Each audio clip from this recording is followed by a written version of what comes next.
ingin disembah. Kata Allah menjelaskan ini, ma asyadtuhum khalqas samawati wal ardi wala khalqa anfusihim. Kamu tidak perlu takut sama setan atau apalagi menuhankan setan. Setan itu tidak yang punya reputasi menciptakan langit dan bumi. Bahkan setan tidak bisa menciptakan dirinya sendiri. Ini menjadi pengetahuan bagi kita betapa bagi pakar-pakar tauhid, ahli tauhid, ketika setan nyatanya diusir dari surga, itu pun versi mereka. Versi mereka pun mengatakan seperti kita bahwa setan itu diusir dari surga dan ya keluar dari surga. Kalau setan itu Tuhan, tentu diusir gak mau karena di surga itu nikmat. Ketika setan diusir dari surga ya keluar, dia juga jadi makhluk yang hina-dina. Berarti dia tidak punya kekuasaan bahkan pada dirinya sendiri. Dipaksa keluar dari surga ya keluar, dipaksa menjadi ahli neraka jadi ahli neraka, dipaksa jadi apa saja juga dia akan jadi seperti yang dipaksakan. Ini menunjukkan bahwa setan adalah tahta kudratillah, tahta qahrillah, tahta satwatillah, bahwa setan pun dalam kendali kekuasaan Allah. Makanya Allah mengatakan kamu tidak usah menyembah setan, tidak usah nurut sama setan. Setan itu lemah sekali karena faktanya dia tidak bisa memaksakan keinginannya. Ini yang oleh Allah disebut dalam firman-Nya inna kaida syaitani kana dhaifa. Setan itu lemah sekali. Ini perlu saya sampaikan ke para pendengar Unisia bahwa bertauhid itu ada sekian logika. Logika kelima adalah logika orang awam. Awam sekali. Suatu saat ada perdebatan antara Abul Hasan al-Asy'ari. Abul Hasan al-Asy'ari ini tokoh ahli sunnah paling populer dalam ilmu logika. Dia mengatakan orang menemukan Tuhan itu harus lewat logika yang cermat. Tidak boleh taklid, hanya ikut-ikutan. Dia harus menemukan satu argumentasi bahwa Tuhan atau pencipta langit itu ada. Kemudian ada satu problem di mana orang-orang kampung atau orang-orang yang lugu atau orang-orang awam itu tidak bisa ilmu logika, ilmu mantek kalau dalam bahasa pesantren. Kata Abu Mansur, kata Abul Hasan al-Asy'ari, itu masih mungkin. Walhasil para ulama ini meneliti ke orang-orang yang lugu, yang di kampung, yang petani, yang lugu sekali. Apa yang mereka temukan? Ternyata mereka punya cara logikanya sendiri untuk menemukan Tuhan, Sang Pencipta. Pernah suatu saat ada seorang petani lugu, biasa menggembala unta, ditanya, Bima araf tarubbak, lalu kamu yang petani ini yang hanya ngurusi sawah, ngurusi ladang, dengan cara apa kamu tahu kalau Tuhan itu ada? Si petani tadi marah besar dan dia mengatakan, Al-ba'ratu tadullu alal ba'ir wa asarul aqdam yadullu alal masir. Kata petani tadi, yang namanya ada kotoran unta, pasti ada untanya. Yang namanya ada jejak kaki, pasti ada yang barusan lewat. Artinya kalau ada makhluk pasti ada pencipta. Ini logika awam yang mudah. Kita tidak mungkin mengatakan bumi ini pencipta, mengatakan matahari pencipta. Kelihatan sekali kebendaannya, kelihatan sekali bahwa bumi matahari tidak punya ikhtiar, tidak punya kekuatan. Kelihatan sekali sifat-sifat kemakhlukannya. Jika benda-benda ini karuan makhluk, pasti menunjukkan bahwa ada penciptanya, ada khaliknya. Dalam logika Bedui tadi, si Bedui tadi, kalau ada kotoran sapi pasti ada sapinya. Meskipun sapinya sudah sekarang nggak terlihat, mungkin sudah jalan kemana. Sama, kalau ada jejak kaki, meskipun orang yang tadi lewat sudah kita nggak tahu, tapi kita pasti tahu, pasti ada yang lewat. Ini yang dimaksud dalam bahasa Arab, al-ba'ratu tadullu alal ba'ir. Kalau ada kotoran sapi atau kotoran unta, pasti ada untanya. Wa atharul aqdam yadullu alal masir. Kalau ada jejak orang lewat, pasti tadi ada orang lewat. Nah, semua metode ini digunakan semua oleh Rasulullah. Logika yang bagi intelektual, logika bagi kaum awam, logika bagi kaum menengah. Ya tidak awam, tidak intelektual. Semuanya digunakan. Semuanya jadi media untuk memastikan bahwa logika tauhid ini logika pilihan, logika yang benar-benar logika.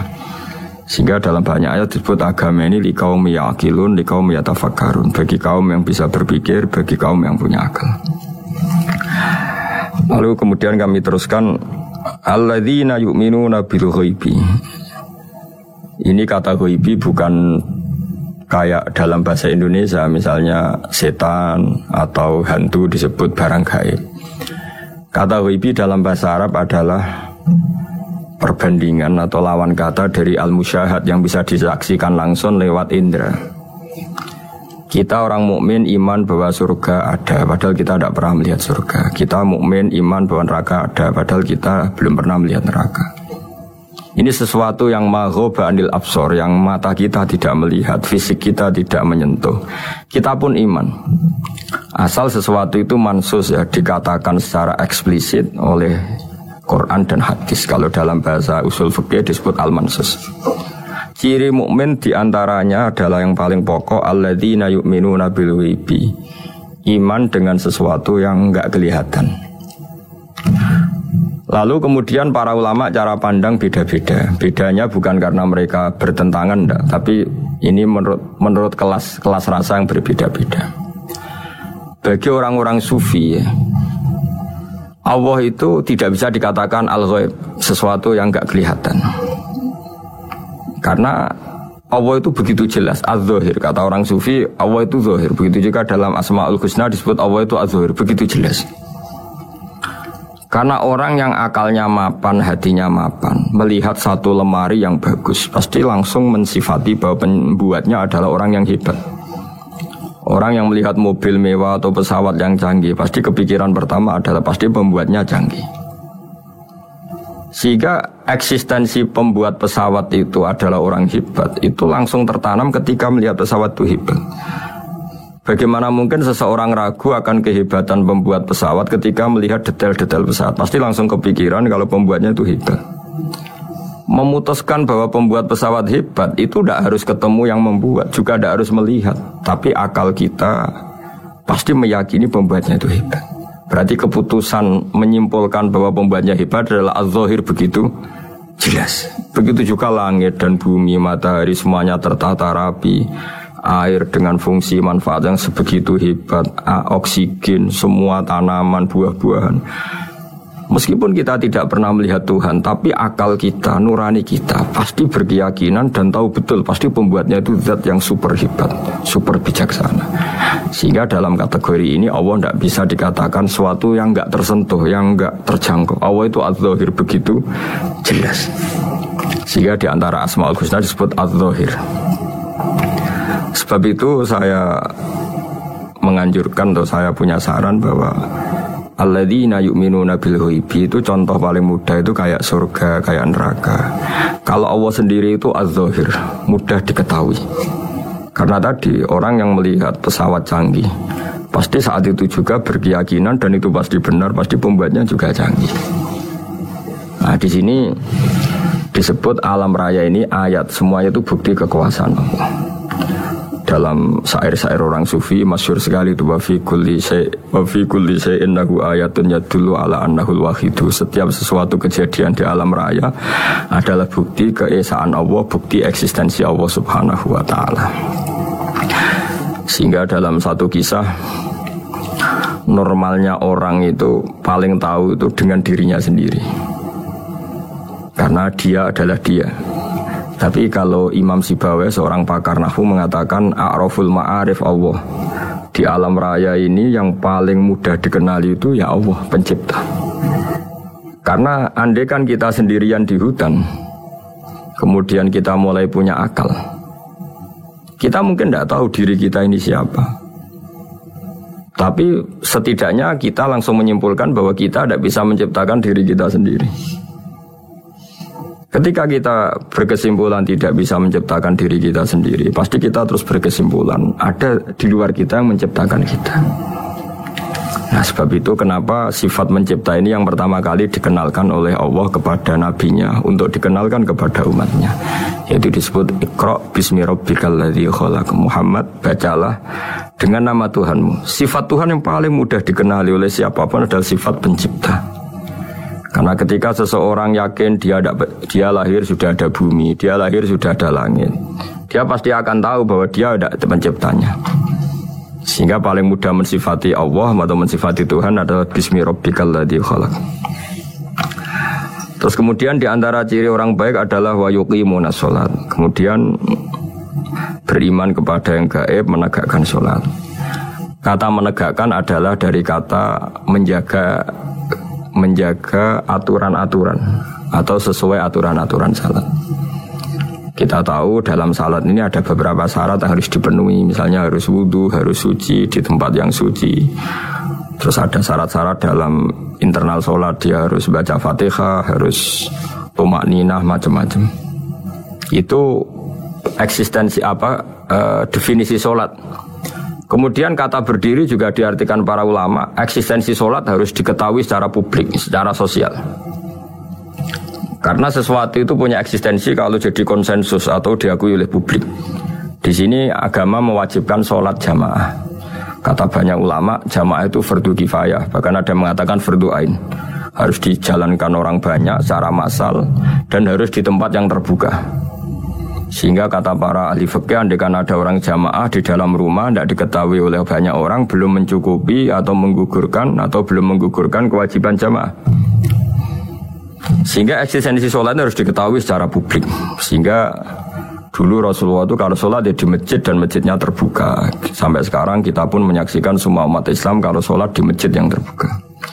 Sehingga dunia non-muslim pun tahu bahwa dalam Islam ada ritual, ada ibadah yang bernama sholat. Hikmah kedua, dengan cara terbuka seperti ini, sholat itu menjadi gak pernah rubah mulai zaman Nabi sampai kiamat. Dengan tradisi jamaah berarti kaifiyah atau cara sholat ini permanen. Bapak kita sholat ya seperti itu, imam seperti itu, anak cucu kita akan meniru kita ya seperti itu. Sehingga nggak ada varian-varian yang hanya berdasar subjektivitas musolli yang sholat. Taruh saja kita misalnya jadi seorang sufi yang baru takut sama Allah atau baru usul kalau dalam bahasa sufi. Kemudian kita sholat sendiri di rumah, mungkin dengan gaya menangis, terseduh-seduh macam-macam. Ini tentu tidak baik sebagai standar sholat. Begitu juga ada anak atau pedagang yang kesusu atau tergesa-gesa kemudian sholat hanya sekian 2 menit 1 menit. Ini juga agak baik. Meskipun itu boleh dilakukan individu-individu, tapi kalau dalam sholat jamaah orang harus manut imam dan ada standarnya. Misalnya tumakninah itu biqadri subhanallah, jadi ada ukurannya. Ini penting saya utarakan bahwa hikmah jamaah itu bukan sekedar dapat pahala 27 kalau sendiri, dapat pahala 1 itu enggak. Tapi ini menjaga eksistensi sholat supaya ya seperti ini terus sampai kiamat. Sehingga orang Indonesia atau orang Afrika, orang mana saja, itu ketika haji atau ketika saling berkunjung di negara lain, itu enggak akan kaget dengan cara-cara sholatnya. Karena seluruh dunia kaifiyahnya caranya sama. Ini semua barokah dari jamaah. Maka Rasulullah itu enggak banyak ngendikan tentang caranya sholat. Beliau hanya ngendikan shollu kama ra'aitumuni usolli. Sudahlah kamu pokoknya makmum saya. Nanti caranya kamu sholat sama seperti saya seperti ini. Sehingga kata menegakkan sholat adalah bisa kita tegakkan kalau kita aparat negara ya, bikin aturan supaya eksistensi sholat enggak terganggu. Kalau kita seorang kultural juga mensuasanakan sholat. Dan supaya kefiahnya atau caranya sholat ini benar, kita tradisikan jamaah. Sehingga anak kecil ngikuti yang besar, yang bodoh ngikuti yang pinter dengan satu cara. Itu barokahnya jamaah. Sehingga wa yuqimuna sholat itu, sholat kita dirikan baik secara personal. Dengan cara-cara tumakninah, kita suci di tempat yang suci. Maupun kita tegakkan, kita maklumatkan, kita jadikan konsensus bahwa sholat ya seperti ini. Sehingga ada khayal-khayal lagi dalam Islam. Misalnya nyuwun sewu ada aliran yang mengatakan ya kalau Tuhan itu kan enggak bebas arah, bebas tempat. Terus dulu pernah ada orang sesat sholat sampai 4 rakaat 4 arah, alasannya Tuhan itu tanpa arah. Enggak akan terjadi seperti itu. Karena ijma'nya umat Islam, konsensus umat Islam akan menolak faham yang seperti itu.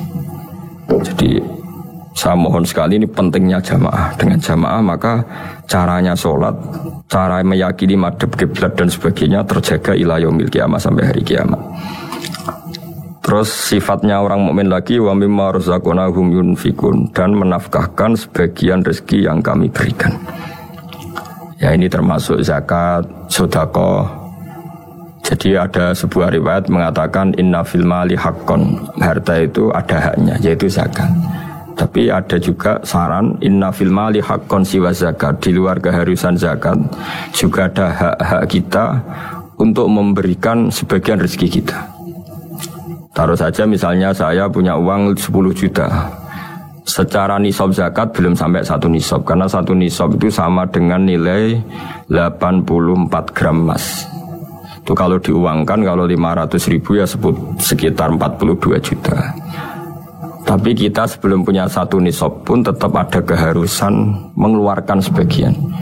Yaitu tentu dalam fikih kita wajib mengeluarkan uang untuk anak kita, untuk istri kita. Itu yang wajib-wajib. Kemudian ada sosial, kita nyumbang masjid, nyumbang yatim piatu, macam-macam. Sehingga kata para ulama, ciri utama mukmin diantaranya adalah melakukan zakat, baik zakat yang fardu maupun zakat yang sunat. Karena kata zakat itu dimaknai fardu, sebetulnya definisi para ahli fikih untuk membedakan zakat yang wajib dengan sedekah. Tapi sebetulnya zaman dulu nggak ada seperti itu. Zakat itu maknanya membersihkan harta. Sedekah dari kata sedekah bukti benarnya iman. Jadi sedekah dari kata dari kosakata sedekah yasduqu sidqon, sesuatu yang membuktikan kita loyal itu disebut sedekah. Kita nikah, mas kawin di bahasa Arab kan sodak, dari kata sodako juga. Kita bukti iman, loyal, kita sodako. Bukti bahwa kita teman akrab disebut sidik atau sodik. Kalau dalam bahasa Arab teman namanya juga sodik, karena cara bertemanan secara benar, secara loyal. Sehingga wa mimma rusaknahum yunfikun ini ya memasukkan zakat yang dalam terminologi fikih, yaitu zakat yang zakat al-wajibah, atau zakat yang dengan makna lughat, yaitu ya artinya asal membersihkan harta kita, entah lewat zakat, sedekah, hadiah kepada orang-orang yang kita hormati, semuanya juga masuk dalam definisi zakat. Atau wa mimma rusaknahum yunfikun. Kemudian sifat terakhir dari orang muttaqin adalah walladzina yu'minuna bima unzila ilaika wa ma unzila min qablika bil akhirati hum yuqinun ulaika ala hudam mir rabbihim wa ulaika humul muflihun. Di sini diterjemah mereka yang beriman kepada kitab yang kami turunkan kepadamu dan yang diturunkan sebelum kamu. Ini kata yang diturunkan sebelum kamu penting sekali, karena ciri utama Nabi adalah dia tidak pernah beda dengan Nabi sebelumnya. Karena kebenaran tauhid pasti tunggal. Nabi-nabi dulu pasti mengajarkan tauhid, hanya menyembah Allah. Enggak mungkin nabi berikutnya kemudian bikin ajaran baru dalam tauhid. Sehingga andaikan semua kitab Injil, Taurat itu masih versi yang orisinil, pasti enggak ada yang beda dengan Quran. Karena ciri utama kebenaran adalah iman dengan Quran dan iman kepada kitab yang diturunkan sebelum Al-Quran. Wa fil akhirati hum yuqinun, mereka juga yakin akan datangnya hari akhir, yaitu bisa disebut yaumul ba'ats. Terus ketika semua kriteria itu terpenuhi, baru ulaika ala hudam mir rabbihim wa ulaika humul muflihun. Mereka itulah yang berada pada petunjuk Allah dan merekalah orang-orang yang berbahagia. Para pendengar sahabat Indonesia, semoga kajian ini bermanfaat. Dan ini mulai ayat 1 sampai 5 dalam surat Al-Baqarah, yaitu surat yang dalam tartibnya mushaf nomor 2 setelah Fatihah. Jadi kalau dalam ulumul Quran disebut ada surat yang berdasar nuzulul Quran, yaitu surat Iqra, kemudian Muddatsir. Ada urutan surat yang berdasar tartibul mushaf, yaitu yang kita punyai sekarang, yaitu Fatihah, terus Baqarah dan seterusnya. Dan urutan-urutan ini pun sesuai petunjuk Rasulullah SAW. Saya kira demikian. Mohon maaf atas semua kesalahan. Wassalamualaikum warahmatullahi wabarakatuh.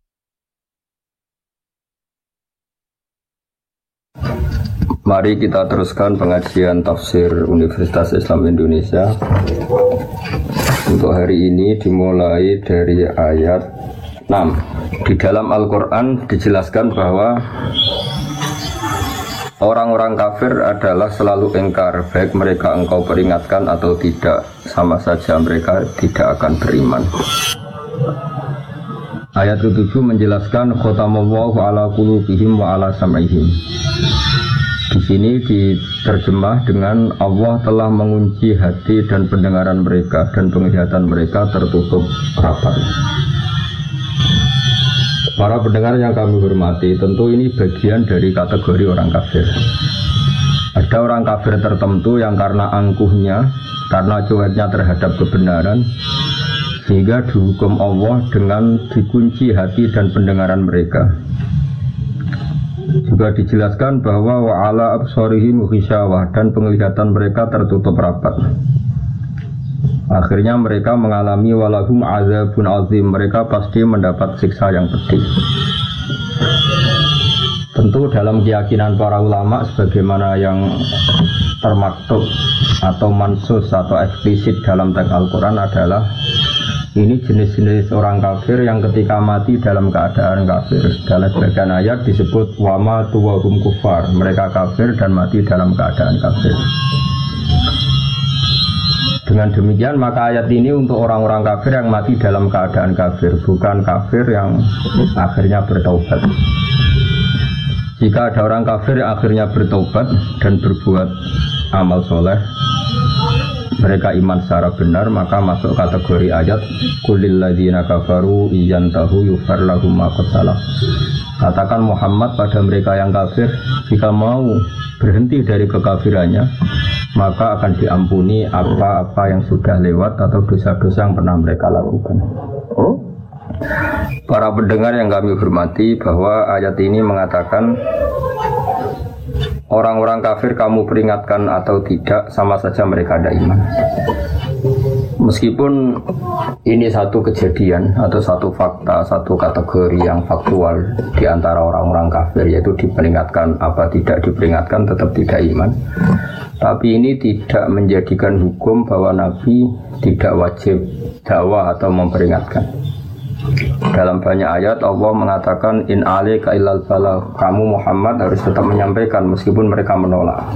Karena menyampaikan kebenaran, memperjelas kebenaran atau berargumentasi tentang kebenaran harus selalu disampaikan kepada mereka. Dan tentu sebagian mereka faktanya iman. Dengan demikian ayat ini khusus bagi mereka yang kafir dan mati dalam keadaan kafir, baru diancam walahum azabun azim, mereka itu dapat siksa yang pedih. Tapi jika mereka kafir dan menjadi mukmin karena penjelasan-penjelasan Nabi, maka dia dihukumi mukmin dan dia berhak masuk surga. Dalam surat Al-Bayyinah dijelaskan bahwa fungsi Nabi adalah bayinah. Bayinah maknanya adalah menjelaskan satu kebenaran yang begitu jelas, hingga orang yang paling ingkar sekalipun, paling bodoh sekalipun, paling angkuh sekalipun, karena penjelasan Nabi sangat argumentatif dan sangat rasional.